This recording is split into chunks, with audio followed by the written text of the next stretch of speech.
Buenos días. Damos comienzo a una nueva clase de complementos de análisis para el profesorado en matemática para continuar con nuestro tratamiento de la unidad 1, elementos que caracterizan al plano complejo. En las en las dos clases anteriores hemos visto propiedades algebraicas, aritméticas y formas de representación gráfica de conjuntos de números complejos. Ahora, en esta clase nos vamos a dedicar a caracterizar distintos tipos de subconjuntos que hay en el plano complejo. Particularmente vamos a definir una noción de conjuntos abiertos, conjuntos cerrados y otras que van a ser importantes para nuestro desarrollo posterior de la teoría. Siempre digo yo que a la variable compleja uno la entiende mucho mejor si investiga un poco las propiedades topológicas que tiene el conjunto de los números complejos. Cuando decimos estudiar propiedades topológicas nos referimos a, en principio, la definición de lo que es un conjunto abierto y de todas las características que de esa definición se derivan. Cuando uno tiene esa noción y las nociones asociadas a ella bien establecidas, bien entendidas, logra entender y justificar sin mayores problemas muchas de las cosas que si no tuviéramos estas nociones, probablemente solo nos limitaríamos a decir se puede demostrar tal cosa, pero no, nosotros queremos formalizar y formalizarlo lo mejor posible como una especie también de colaboración a la formación de nuestro futuro profesor de matemática. Así que vamos a proceder a visualizar justamente las características topológicas del plano complejo, es decir, vamos a ver al conjunto de los números complejos desde un punto de vista topológico. Estas nociones que nos proponemos ver arrancan con la idea de fijar bien cuál es el concepto que tenemos de distancia entre dos puntos en el plano complejo. Esa distancia la vamos a medir en línea recta, ya vamos a ver un dibujo, pero por esa razón la vamos a llamar distancia euclídea por asociación. Ya sabemos que el conjunto de los números complejos es isomorfo a R2, así que en R2 la distancia natural que surge es la distancia justamente euclídea, es decir, la distancia de la longitud del segmento recto que une dos puntos. Bueno, eso va a ser análogo en el conjunto de los complejos, pero formalizando diríamos, ¿cómo medimos distancia? La distancia toma un argumento que acá representamos con un puntito, se puede ver como una función cuyo argumento está representado en forma genérica por un puntito, desde el producto cartesiano de complejos por complejos, es decir, es una función, la distancia, que toma una parejita de números complejos y produce un número real. O sea que el argumento de esta función distancia, que está representada por módulo, porque ya hemos visto que las distancias entre puntos corresponden a módulos de ciertos complejos, el módulo se aplica a una parejita de números complejos y a la pareja Z1, Z2 le asigna la distancia en el plano que ya sabemos que es módulo de Z1 menos Z2. Y tenemos fijadas muchas propiedades de lo que es el módulo de un número complejo. Y en definitiva es la longitud del segmento recto que va desde Z1 hasta Z2. Esa es la distancia y es lo más natural que encontramos a la hora de definir. Si vemos un dibujito, recuerden que si yo tengo dos complejos, digamos Z1 y Z2, que los puedo ver como vectores con punto de aplicación el origen de coordenadas, Z1 menos Z2 es el complejo que iba desde el extremo representativo de Z2 hasta el extremo representativo de Z1. Y por lo tanto, el módulo de Z1 menos Z2 es la longitud de ese segmento. ¿Sí? O sea, esto es algo que hemos visto en el capítulo anterior y ustedes han trabajado varias de estas nociones en el trabajo práctico. ¿Qué propiedades básicas tiene esa forma de medir distancia? Tiene una serie de propiedades buenas que en realidad sirven de base axiomática para definir maneras de medir distancias en otros tipos de conjuntos más generales que el de los números complejos, en el que los elementos no sean necesariamente puntos.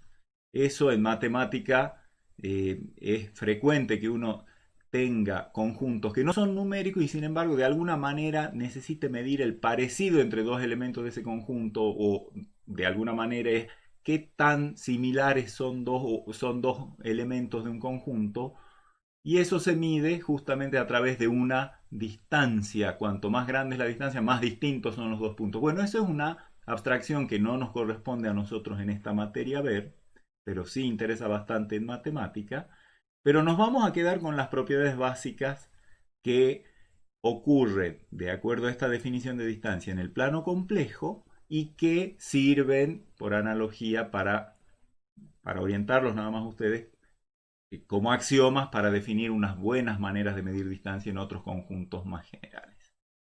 La primera propiedad dice que la distancia entre dos números complejos, entre dos elementos de este conjunto, siempre es mayor o igual que cero. O sea que este conjunto de llegada lo podríamos haber incluso restringido a reales positivos, incluido el cero. Nunca el módulo me da un número negativo, eso ya lo sabemos porque el módulo de un número complejo es la raíz cuadrada positiva de la parte real al cuadrado más la parte imaginaria al cuadrado. Eso sabemos que va a dar un número real no negativo.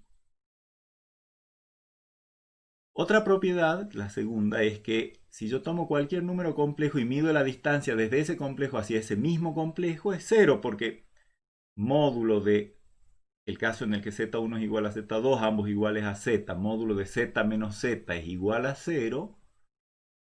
¿Por qué? Porque z menos z es igual a cero y el módulo de cero es cero. Pero complementando a eso, ¿qué pasa si yo tomo dos complejos distintos? Digamos un z1 distinto de z2 y mido la distancia. Esa distancia va a ser estrictamente positiva, uno se lo imagina gráficamente, y sale también de la definición de módulo, raíz cuadrada de la parte real de la diferencia al cuadrado más la parte imaginaria de la diferencia al cuadrado. Al ser z1 distinto de z2, o bien la parte real de ambos es distinta, o bien la parte imaginaria de ambos es distinta, o bien ambas, y en ese caso la raíz cuadrada va a ser estrictamente positiva, con lo cual el módulo, o sea la distancia entre z1 y z2, siempre, si z1 y z2 son diferentes, la distancia va a ser mayor que cero. Estas condiciones 2 y 3 se podrían resumir en una sola, con una doble equivalencia.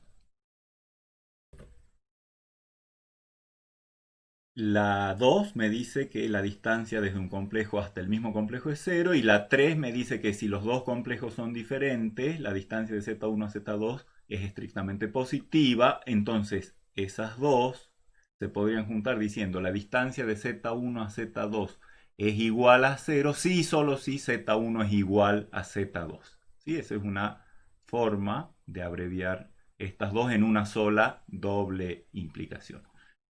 Otra propiedad es que si yo tomo dos números complejos diferentes y mido distancia de z1 a z2 y de z2 hasta z1, más vale que como distancia es exactamente el mismo número. Eso se refleja en el hecho de que módulo de z1 menos z2 es igual al módulo de z2 menos z1. Esta sería la distancia de z1 a z2, esta sería la distancia de z2 a z1.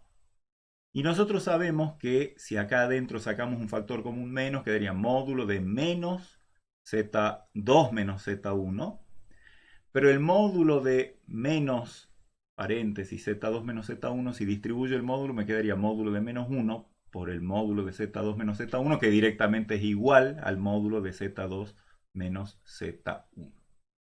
Y finalmente, esa propiedad se llama axioma de simetría de la distancia, o propiedad de simetría. Y la última propiedad básica de las que cumplen las formas de medir distancias a través de las longitudes de esos segmentos rectos es que si yo tomo tres complejos, z1, z2 y z3, imaginen ustedes que acá tomara un z3 en cualquier lado del plano, y mido la distancia desde Z1 hasta Z3, esa distancia es menor o igual que la distancia desde Z1 hasta Z2, más la distancia desde Z2 hasta Z3. Obviamente esto se desprende de la propiedad triangular que nosotros ya hemos visto en las clases pasadas, ¿sí? Si yo sumo y resto Z2 acá adentro y hago una asociación Z1 menos Z2 más Z2 menos Z3 y aplico la propiedad triangular que hemos demostrado en el capítulo anterior, me queda exactamente esta propiedad, que se llama desigualdad triangular, porque justamente si yo me imagino un triángulo en el plano cuyos vértices corresponden a los puntos de los complejos Z1, Z2 y Z3, cada uno de estos es la medida de cada uno de los lados de ese triángulo, y lo que esto dice es que ninguna medida del lado del triángulo va a ser mayor que la suma de las medidas de los lados siguientes. O sea, todo lado en medida es menor o igual que la suma de las longitudes de los otros lados en cualquier triángulo. Con la idea de distancia surge la definición crucial que vamos a ver ahora, que es la definición de entornos. Recordarán ustedes que cuando hacíamos un estudio de, por ejemplo, límites de funciones de variable real, la idea de entorno era preponderante para poder definir un límite. De la misma manera, igual nos va a pasar cuando hagamos estudios de funciones complejas, así que más vale que vamos a tener que fijar bien lo que es, no es difícil para nada, pero vamos a recordar bien lo que es la definición de entorno a partir de ahora. Si uno recuerda en R, en el universo de los reales, que era un entorno, uno decía, bueno, es un intervalo que tiene un punto central y un cierto radio, y el entorno, ese intervalo, era el conjunto de los números reales que estaban a distancia del centro del intervalo, no mayor que, a distancia menor que el radio del intervalo. Esa definición se traslada al campo de los complejos con las mismas palabras, excepto que ahora tengo que pensar que ya mi universo no es una recta, sino un plano. Así que en todo caso, si recuerdan, seguramente en Análisis Matemático 2 han visto una idea parecida a lo que es un entorno en el plano. Por las dudas la escribimos bien. Dado cualquier número complejo Z0 y cualquier número real estrictamente positivo, es importante eso, estrictamente positivo, llamamos entorno de centro Z0 y radio R al conjunto que vamos a simbolizar así. B por bola se asemeja, ya vamos a ver la definición, de entorno de radio R alrededor de Z0, o entorno de centro Z0 y radio R. Son dos maneras de leer esto. No es más que todos aquellos números complejos que están a distancia del centro Z0 menor que R. O sea, los elementos del universo que están a distancia menor que R del centro del entorno. Fíjense que esa misma definición se aplica en el caso de la recta real, nada más que allí el universo es más pequeño. O sea, el entorno de centro Z0 y radio R es el conjunto de todos los números complejos cuya distancia al centro del entorno es menor que R. Antes de hacer un dibujito, vamos a definir una noción similar y que también ya seguramente se estarán imaginando de qué se trata, de lo que es un entorno reducido. Un entorno reducido es un entorno al que se le ha quitado el centro, es decir, el entorno reducido con centro Z0 y radio R va a ser, lo vamos a simbolizar con la misma notación, excepto que vamos a poner una estrellita arriba. La estrellita arriba de la B quiere decir entorno reducido, y es el conjunto de todos los números complejos que no son Z0, O sea, fíjense que si yo estoy pidiéndole un z, que el módulo de z menos z0 sea estrictamente mayor que 0, por lo que hemos visto en la diapositiva anterior, esto equivale a decir z no puede ser z0, pero su distancia a z0 sea menor que r. O sea, prácticamente todos los puntos que están acá, excluido el propio z0. ¿Sí? Si hacemos un dibujo de lo que es un entorno, por supuesto que es el interior de un disco con centro en z0 y de radio r. Y es propiamente el interior, es decir, está dibujado con línea de trazo la circunferencia con centro z0 y radio r, porque los puntos de ella no pertenecen, los puntos de la circunferencia cumplen la igualdad estricta módulo de z menos z0, distancia de z a z0 igual a r. Pero acá estamos pidiendo menor estricto, así que por eso son todos los puntos que están adentro de esa circunferencia. Y el entorno reducido es exactamente eso mismo, excepto que quitando el z0. Por lo tanto, para dejarlo bien en claro, el entorno reducido es igual al entorno completo sacándole z0, que es el único de estos números que no cumple el carácter de estar a distancia mayor que 0. De ahí en más, todo el resto del entorno reducido es el resto del entorno. La diferencia entre un entorno y un entorno reducido es simplemente que en uno está el centro del entorno y en el otro no. De hecho, cualquier entorno contiene a su centro. Es decir, Z0, el centro del entorno, está en el entorno de radio R alrededor de Z0. Esto es como decir, cualquier entorno tiene a su centro como uno de sus puntos. O dicho en otras palabras, cualquier centro de entorno, cualquier número complejo pertenece a cualquiera de los entornos alrededor de ese número complejo. Siempre el centro está en el entorno por definición, porque cuando yo chequeo si Z0 está en el entorno, tengo que ver si Z0 cumple esta condición. Y cuando reemplazo a Z por Z0, me queda módulo de Z0 menos Z0, que es 0.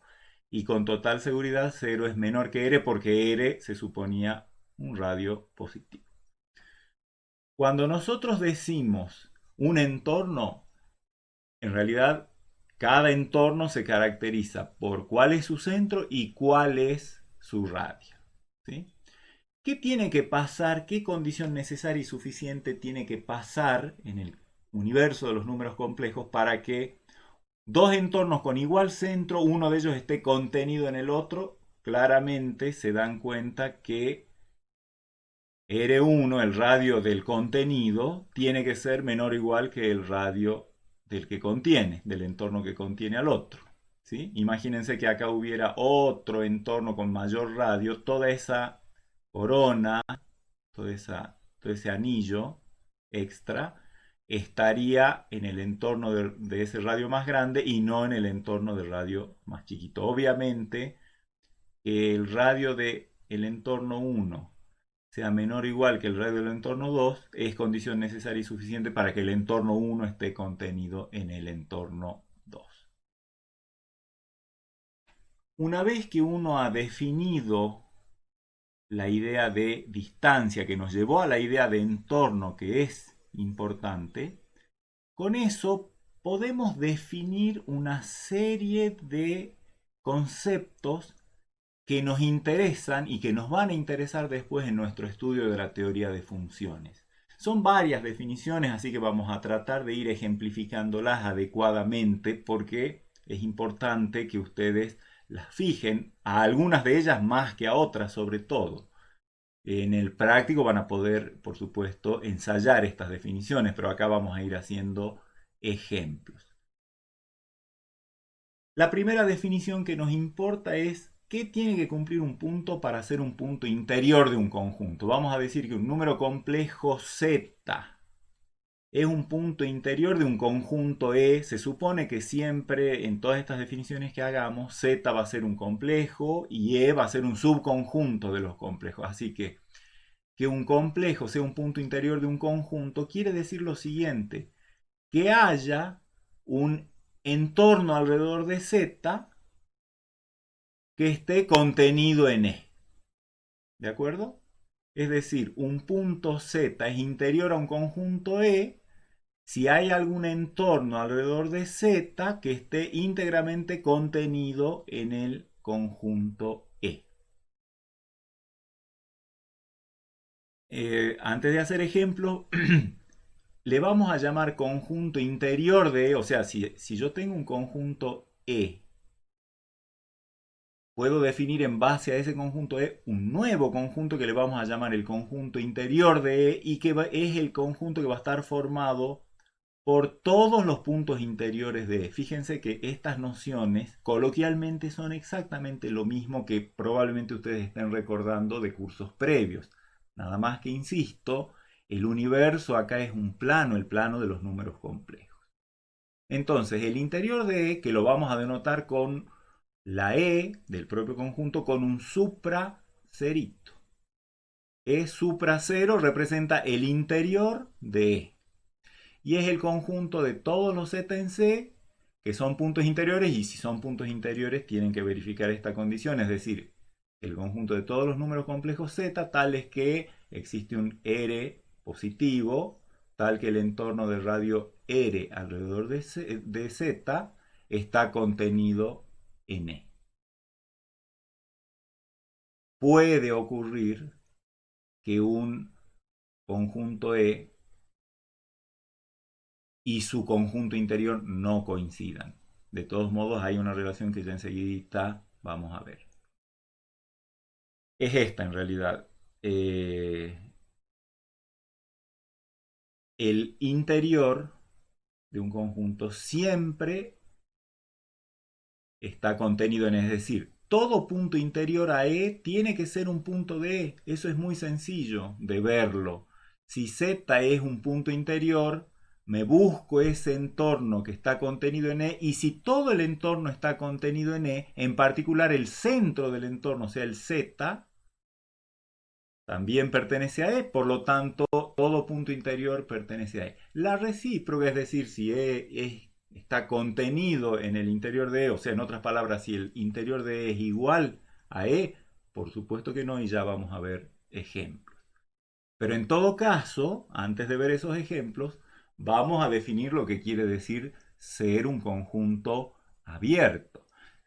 E, vamos a decir que es un conjunto abierto cuando todos sus puntos son interiores, es decir, cuando E0 es igual a E. Ya sabemos que E0 está siempre contenido en E, pero a veces es igual y a veces no. Cuando sea igual, vamos a decir que E es abierto, y eso va a querer decir que todo punto de E es un punto interior a E. Y por lo tanto, todo punto de E, cuando E es abierto, cualquiera de sus puntos admite un entorno del radio que corresponda que está contenido en E.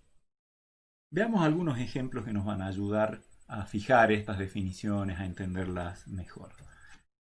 Lo vamos a hacer a través de una tableta gráfica.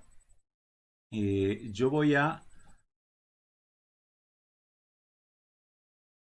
imaginarme que el conjunto E, le voy a llamar E1 por primer ejemplo, E1, porque nos va a servir, digamos, para después estos mismos ejemplos nos van a servir para fijar otros conceptos. Le voy a llamar E1 al conjunto de todos los números complejos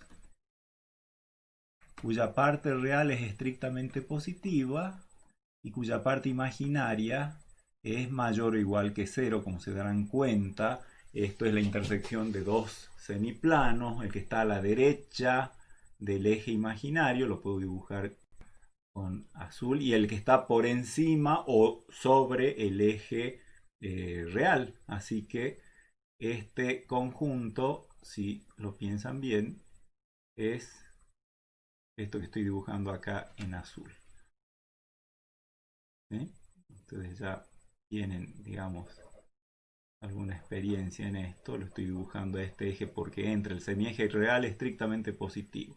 Y todo ese primer cuadrante, lo que hay en el primer cuadrante estrictamente en el primer cuadrante, más lo que hay sobre el semieje real positivo. El semieje imaginario positivo y el cero están excluidos porque no cumplen la condición de tener parte real y mayor estrictamente que cero. Ese es el conjunto E1. Entonces ahora me pregunto, ¿cuáles son los puntos interiores de E1? ¿Cuál es entonces el conjunto de puntos interiores total que tiene E1? El E1 supra 0. Y después me voy a preguntar si el E1 es abierto o no. Probablemente ustedes ya tienen una idea, pero vamos a ver que es consistente con las definiciones que hayamos hecho. Si Z pertenece estrictamente al primer cuadrante, podríamos hacer con rojo esos casos. Por ejemplo, acá.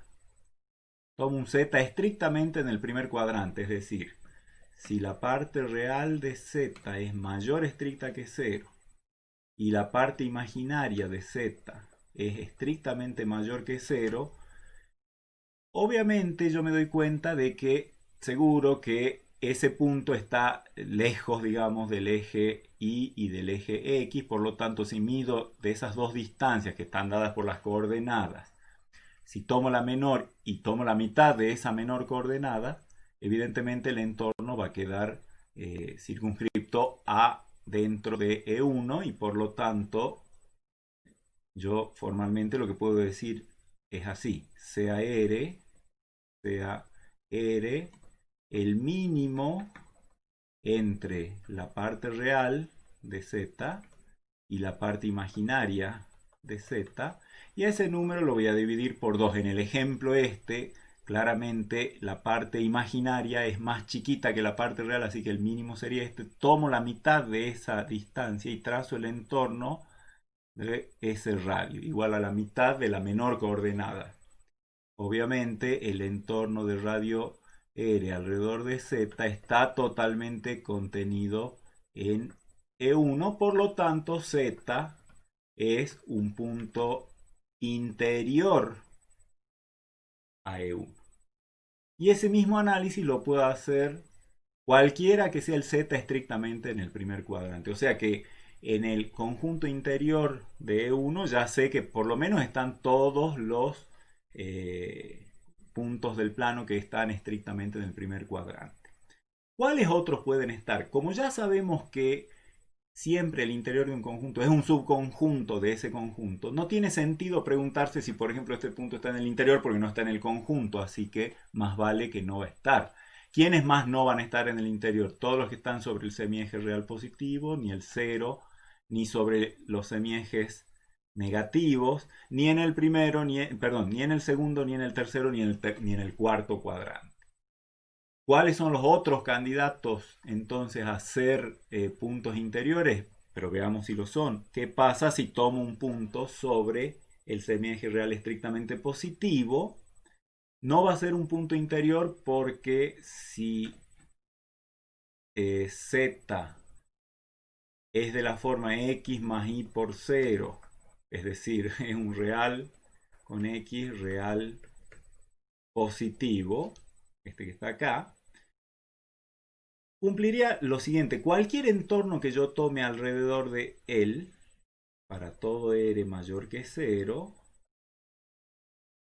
el punto cuyas coordenadas son el mismo X y como parte imaginaria R sobre 2, negativo, que anda por acá.